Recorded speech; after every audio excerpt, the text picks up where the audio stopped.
your thoughts and the reporting you've done through the morning. What has driven the U-turn by the President of the United States?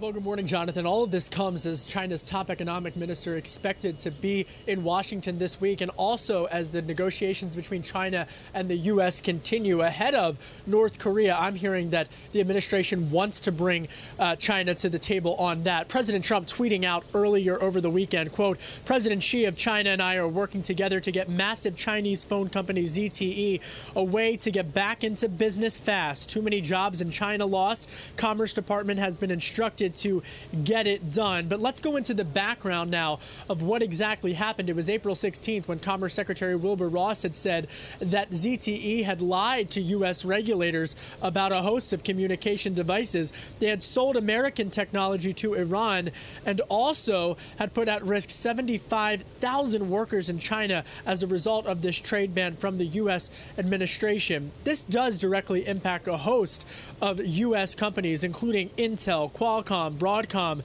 as well as others. Now, all of this, of course, we're just a half hour from the opening bell. It will be interesting to see how those companies trade upon this latest news. Kevin, this isn't your traditional bargaining chip. This company has some real national security issues around it in the United States, which is why the sanctions effectively, that's what they were brought into place in the first place. I'm just wondering, what does the United States get back from the Chinese, apart from just talks resuming this week?